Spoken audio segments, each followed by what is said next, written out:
Welcome back mga kaaldab.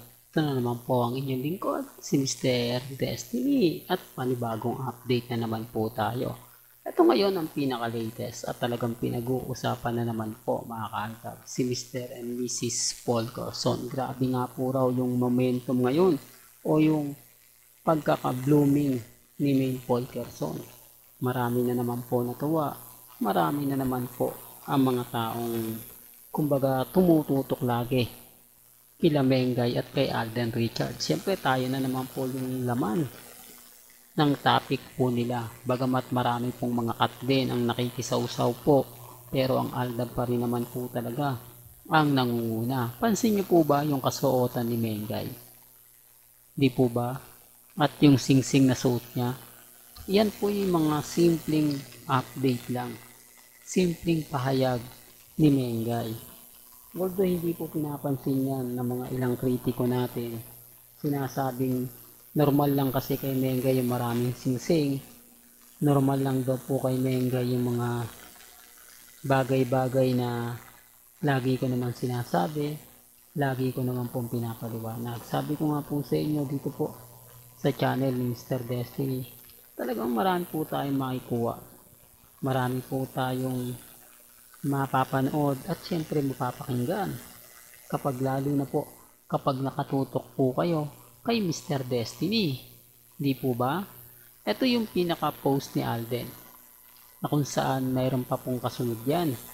Nakasama nga po niya o karga-karga nga po ang isang batang babae. Marami tuloy kumo-question mga kaaldab.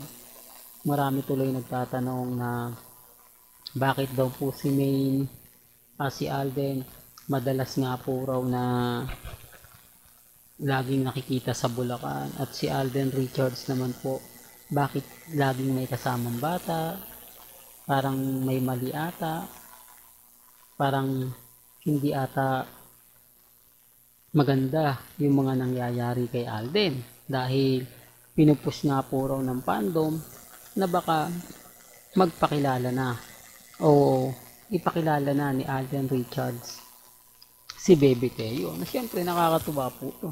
Di po ba? Ako pabor ako doon mga kaaldab. Alam nyo naman po na pag dumating yung punto na yun ay talagang masasabi natin.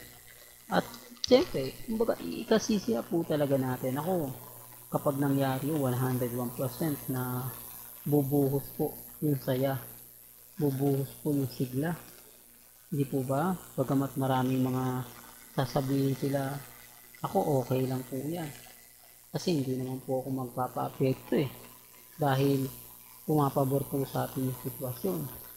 Kahit sabihin nila na hindi yan totoo, yung mga sinasabi nila walang katotohanan, wala naman pong problema yun Basta ako masaya. Di po ba? Kita mo yung kulay po, yung aura ni Alden at yung aura ni Mengay. Ano to, nagkakataon lang na naman. Sasabihin nila, hindi, ano lang yan. Ganyan lang sinuot ni Main. Hindi naman malaking big deal yan. Ikaw lang naman na nagsasabi niyan. Ikaw lang naman yung, kumbaga, nagre-react niyan. Nagko-komento. Pero wala namang katotohanan yung mga sinasabi mo. Alam niya sa totoo lang po, kung wala pong katotohanan yung mga sinasabi ko, di dapat hindi na po ako tinatangkilik ng Aldab. Di po ba? Hindi na ako binabatikos pa ng mga army, main fanatics, at syempre ng mga cut din. Pero nakikita nyo naman po, di po ba? Halos lagi sila nakatutok. Halos lagi po nila tayong binabantayan. Halos araw-araw po ata, update natin ang inaabangan din po nila. Para may masabi sila. Para may maikwento sila na itong channel na to, puro throwback lang ang alam. Walang bagong magandang update, sinasabi niya lang may update siya pero throwback naman ang pinapakita. Yung tipong ganun, yung tipong hahanapan at hahanapan tayo ng mali para lang po sa kanila. Hahanapan tayo ng mga bagay-bagay na mapapansin nyo na wala naman po talagang kakwenta-kwenta. Hindi po ba? Kaya nga sabi ko sa inyo mga kaaldab, sa dami ng mga ina-update ni Mr. Destiny, sa dami ng mga pinapaliwanag ko at madalas kong sinasabi, Dito pa lang po mapapansin nyo na parang may mali.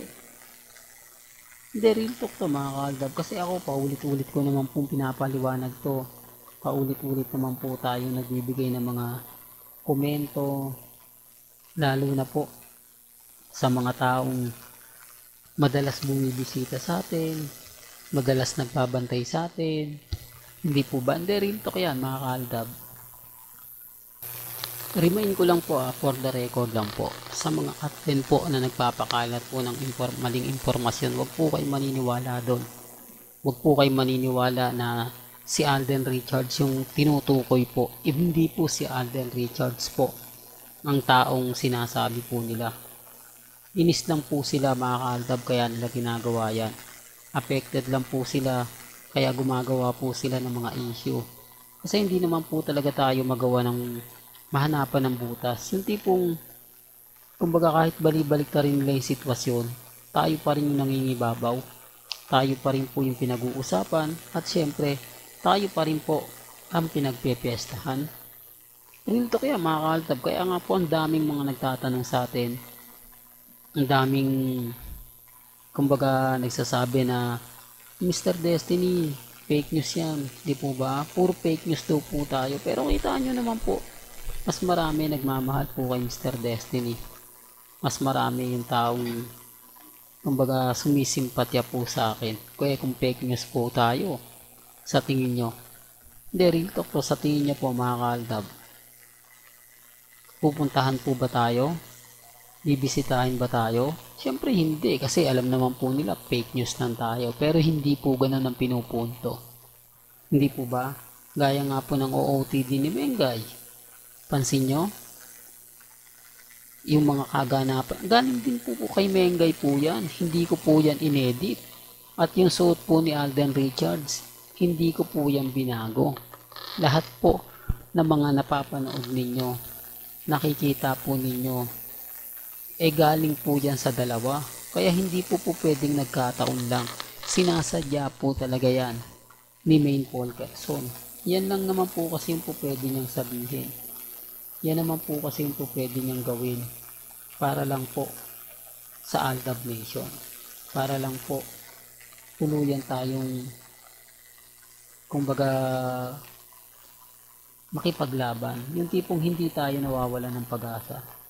Yung tipong kahit anong gawin natin, hindi po talaga po pwedeng sabihin lang nila na ganito, sabihin lang nila ng ganon. Basta sabi ko nga po sa inyo, antayin nyo. Dahil po sa ginagawa din ni Alden Richards, baka gulantiangin na lang po tayo. Hindi po ba? Tama naman ako eh. Si Christopher Martin, inilabas yan. Hindi na siya ganong, kumbaga, ang ibig kong sabihin mga kaaldab, hindi na siya yung tipo na laging nag-aabang. Yung laging, ang ibig kong sabihin mga kaaldab, yung laging nagtatanong, laging nag-aabang na ganito ganyan, wala po. Sabi ko nga po sa inyo, dito po sa channel ni Mr. Destiny, marami po kayong maintindihan, mauunawaan, lalong-lalo na nga po pagdating kina Alden Richards at kay Main Paul Quezon. Hanggang dito na lang po ng ating latest updates. Kaya kung gusto nyo pa po ng pinaka-latest at sariwang update, abay tumutok lang po kayo dito po sa channel ni Mr. Destiny para updated po kayo sa mga bago at sa mga latest na i-upload po natin maya-maya lang. Hanggang sa muli, salamat po sa panonood at pakikinig.